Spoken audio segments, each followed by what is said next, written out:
Dwayne Johnson, everybody. Oh boy, here we go. I'm sure some of you guys saw this right here, but we got Dwayne Johnson explaining what happened with Black Adam, of course, with Kevin Hart. New leadership, and at that time, as we were creating Black Adam, developing it, shooting Black Adam, we got knocked down a little bit because of COVID.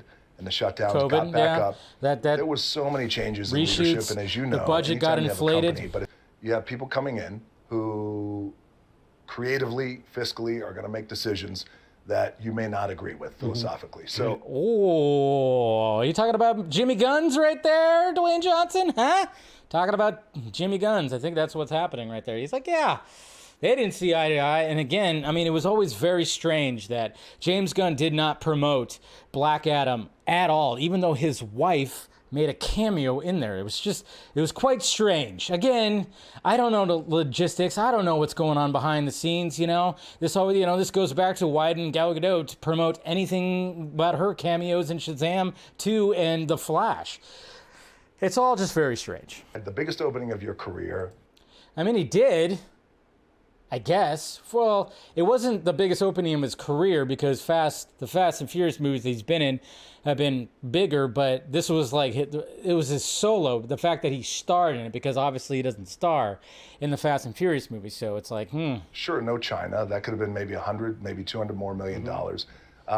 That's another thing, though, yes. They didn't get China. China. That didn't help either. It's like new ownership coming in, buying an NFL team and going, all right, not my head coach, not my quarterback. Yeah, I mean, let's face it, Black Adam was in a tough spot, but at the same time, I can't fully just say like, oh yeah, this movie was amazing, it was underrated. How didn't people go rush out to see it? Because let's face it, some of the parts of the story, I was like, wow, that sucks. But there's a lot of things that did work too, so it was an interesting situation. And, for the most part, I agree with a lot of what Dwayne Johnson had to say right here because he was caught in a very weird spot. I know that Dwayne Johnson and Seven Buck Productions with Mr. Garcia, they were trying to get that DC Studios head job for him and everything, so then they could actually move forward with it and have that whole thing where Black Adam would eventually be like the big baddie and everybody would have to like go after him and whatnot. But at the same time, it's like to introduce him in the way that they did, where he's the anti-hero, there's the kid involved, what makes him look more like the hero and everything. It's just like, to me, it was like, man, there's still some things that should have been established first. Some things with Shazam. I don't know. It's just, It could have potentially been something pretty awesome.